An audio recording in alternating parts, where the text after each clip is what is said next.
Loka ba yung future homeowners? Isa ka bang home finder or investor na naghahanap ng malaking floor area? Baka gusto mo itong i-consider si Istana Tansa Villas, located here at Barangay Amaya, Tansa, Cavite. So tara, i-house tour natin to.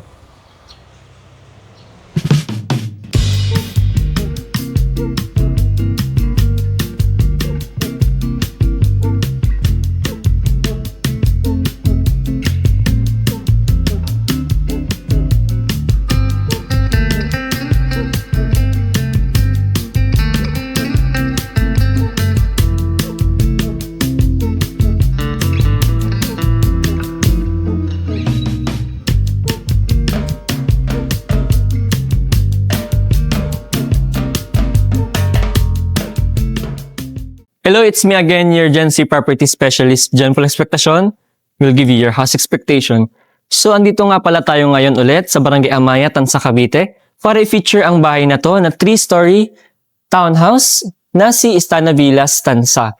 So, yan kabay, ito nga pala ay may lot area na 50 square meters and floor area na 94 square meters. So, tara, house tour po natin ito. So, dito po sa ating, bago po yan, pakita nyo po yung facade. Napakaganda ng facade ng ating bahay, napaka-modern ng design and stylish. So dito po sa ating ground floor, kung makikita nyo, may malawak tayong parking area dito. Nasa 5 meters po ito, concreted na din po ito upon turnover. So pwede po dito ang SUV, sedan at compact cars, kasyang-kasya po yan dito. So dito naman po is may 2 meters po tayo dito na cover para sa sasakyan natin. So parang naka-ano na siya, naka-expand na po siya. May carport na po tayo dito. So, pwede po ito. Naka-paint na din po ito. At may wall na din po tayo. Naka-metal deck na din po ang ating ceiling. With paint na po yan. So, tara po, pasok po tayo sa loob. Dito naman po, ang ating pinto is metal flash door po yan. So, matibay po siya. So, ayan po. Welcome po sa ating actual turnover. So, ito po yung makukuha nyo or may receive nyo kapag nagkuha kayo or nag-reserve kayo ng unit dito sa Istana Tansa Villas. Kung mapansin nyo, napakalaki ng ating window dito. Naka-sliding window na po yan with aluminum frame. So, ayan. Lahat po, nakaabang na din po yung mga electrical wirings natin and switches upon turnover. So, hindi na po tayo problema. Dito naman po, nakalocated dito ang ating kitchen countertop. So, naka-concrete na po ito. Concreted na po siya. May stainless sink and faucet na din po siya upon turnover. Wala lang po tayong cabinets. So, tayo na po magpapagawa ng cabinets. Dito na po located yung modern power switch po natin dito. Hindi lang po siya nilagay kasi baka masira po. Dito naman po is may owning window tayo dito. For proper ventilation, kung gusto natin dito na lang tayo mag-kitchen area, pwede po yan. Dito na po may nakaabang din tayong switches and outlets po. So dito po tayo proceed tayo dito sa ating service area. So ito pong service area natin is nasa 1 meter po ito. Pwede nyo po itong gawing laundry area or ipa-expand natin yung para sa ating kitchen area. Dito naman po kung makikita nyo is may emergency exit ladder po tayo dito. Sir, in case of emergency or kung may mga sunog po, pwede po tayong makaalis ng safe dito sa bahay. So tara po. Punta po tayo sa ating first toilet and bath. So yan po, naka-concrete lang po siya, naka-plain cement lang po siya. May ceiling po siya. Wala lang po tayong tiles and paint pero complete na po yung accessories natin. Meron na po tayong shower head faucet, lavatory and water closet. May proper ventilation din po tayo dito. Screen window. So yun kabahay, proceed tayo sa ating second floor. Dito naman po sa ating stairs is combination siya ng concrete and tubular steel. So tara po, akit po tayo.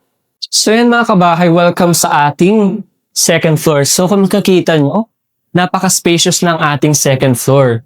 So yan, provision po ito for 4 to 5 bedrooms. Itong buong 3-story po natin. Kung makikita nyo, kung mapansin nyo, may malaki po tayo ulit dito na screen window, sliding window with aluminum frame. And dito naman is owning window. So ayan po.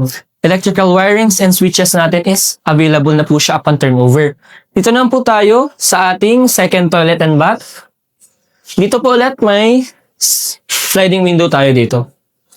So second toilet and bath po natin, halos the same lang po siya sa ating first floor, meron na po tayong ceiling, wala lang po tayong paint and tiles dito sa ating ground.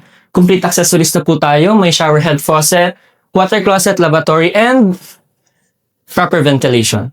So yan mga kabahay, napakaganda ng mga fixtures dito. Halos tiles and paint na lang yung gagastusin natin. So proceed po tayo sa ating third floor po. So ayan. Dito naman po, pwede tayo magpalagay dito ng master's bedroom natin. Or pwede natin itong gawing 2 bedrooms. Kasi 4 to 5 bedrooms po itong provision sa ating 3-story townhouse. So makikita nyo ulit mga kabahay, semi-complete turnover lang po ito. Itong 3-story na townhouse natin is semi-complete turnover.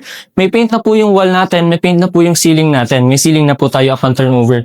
Sa third floor ulit, meron po tayo ulit dito sliding window with aluminum frame and owning window doon sa gilid. So ayan, dito naman is may tubular railings na din po tayo dito for safety. Ayan, magandang feature po yan. Tapos, sliding window po ulit dito. Dito lang po tayo sa ating final 3 toilet and shower po. So ayan, wala lang ulit, meron po tayong ceiling with paint, wala lang po tayong paint and tiles po. Complete accessories, may shower head faucet, water closet, lavatory po. So, meron ulit tayong proper ventilation sliding window. So yun mga kabahay, diba, sulit na sulit itong 3-story townhouse dito sa Tansab, sa Barangay Amaya, Tansa, Cavite. So ngayon naman, puntahan natin yung dress-up unit para magkaroon kayo ng idea kung paano siya bibihisan kapag nag-reserve kayo ng unit dito. So tara! So yun kabahay, proceed naman tayo sa ating dress-up unit. So dito naman po sa ating dress-up unit, kung mapapansin nyo, kanina is plain cement lang po yung parking area natin. Ngayon is naka-tiles na po siya. Located naman po dito ang ating septic tank po. So easy access po siya. So proceed po tayo dito ulit sa ating dress-up unit. So yan mga kabahay, welcome sa ating dress-up unit. So ang idea po ng ating dress-up unit is ginawang dining area, itong first floor natin, dining and kitchen area. So ito po yung dining area natin. So may ano po siya, may 6 seaters po siya na dining table. Dito naman po ang ating kitchen area. So may kitchen table po tayo dito for cooking. And dito naman is yung kitchen countertop natin. So in-extend po siya dito sa ating side. So dito lang po yung kitchen countertop natin. In-extend lang po siya. Meron na po tayo ditong tiles and cabinets po for appliances and mga gamit po natin. Dito naman po is shelves para lagayan ng gamit or cooking materials po natin. So dito naman po yung power switch po natin. Modern power switch. Ito naman po yung kaninang owning window para sa proper ventilation po. So dito na proceed po tayo dito sa ating service area. Dito sa service area, wala naman pong masyadong pinagbago. So yan, ganyan pa rin po siya. Proceed po tayo sa ating first toilet and bath. Dito po sa ating first toilet and bath, kung mapapansin niyo mga kabahay, is may tiles na po yung wall natin and may paint na po siya. Meron din po tayong shower curtains and gamit. So napaka-aesthetic ng shower area po and toilet natin. So dito naman po is naglagay na din po pala tayo ng vinyl po sa ating flooring with anti-slip feature for safety. So tara po. So ayan, welcome po sa ating second floor. So dito naman po sa ating second floor, dito nilagay yung ating living area. Kung mapansin nyo, napaka-aesthetic ng design dito sa ating second floor. Meron tayong couch dito na malaki, mga upuan, and center table with center lamp po. Napakagandang design, so napaka-modern. Punta po tayo dito sa ating second toilet and bath. So kung makikita nyo mga kabahay, halos the same lang po siya sa ating first toilet and bath. May shower, curtain, and may tiles na po siya. So dito po tayo sa ating first bedroom. So dito po sa ating first bedroom, naglagay po tayo dito ng double bed po. So ayan po, kung makikita nyo, pwede po itong idea kung may dalawa po tayong anak or may mga kasama po tayo sa bahay. Pwede po tayo dito maglagay pa ng double deck, isang double deck kasi napaka-spacious po ng ating first bedroom. So kung makikita nyo, naglagay ng curtains and dito naman is naglagay ng walk-in closet or built-in cabinets po. So ayan. Dito naman is working area or study area ng mga kasama nyo sa bahay or mga anak po ninyo. So ayan, di ba? Sobrang ganda ng first bedroom pa lang ito mga kabahay ha. Punta naman tayo sa ating third floor. Meron po tayo doong 2 bedrooms po. So tara po. So ayan, dito po muna tayo sa ating master's bedroom. So welcome po sa ating master's bedroom. Kung makikita nyo, may queen size bed po tayo dito. So napaka-spacious pa rin ng ating floor area. So dito naman po is naglagay po ulit ng built-in cabinet or walk-in closet. Shelves, naglagay ng shelves and shelves din po dito para sa mga gamit natin and for designs. Dito naglagay ng couch for relaxation. Dito naman po sa ating third toilet and bath is halos the same lang po siya sa ating first and second toilet and bath. May shower curtain, may tiles na po siya and naglagay ng mga gamit. So ayan, punta na po tayo sa ating last bedroom po. So dito naman po sa ating last bedroom is halos the same lang po siya sa ating pinakita kanina na master's bedroom. Pero ito po is nasa double size bed lang po ito. So pwede pa rin po itong i-consider kasi kung naghahanap po kayo ng pwedeng gawing business or investors kayo, pwede nyo po itong i-consider sa Istanatan sa Vilas. So dito naman po is naglagay ulit ng built-in cabinets and shelves po. So ayan, kung makita nyo, napaka-spacious pa ng ating area po dito. So ayan. So ngayon naman kabahay, pag-usapan natin kung magkano na nga ba yung presyo ng Istanatan sa Vilas here at Barangay Amaya, Tansa, Cavite. So tara.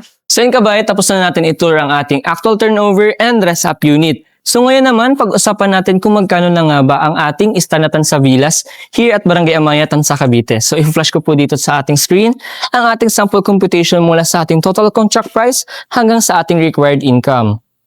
So yun kabay, kung makikita nyo, 18,000 lang monthly down payment natin dito at 22,000 lang ang monthly amortization through Pag-ibig financing na po yan.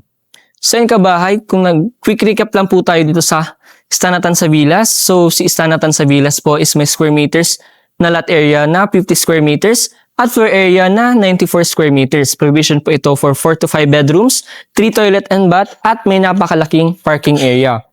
So yun kabahay, kung interested ka sa property na to, you can message me on my number na naka-flash sa screen or sa aking social media accounts na nasa description or nasa comment section.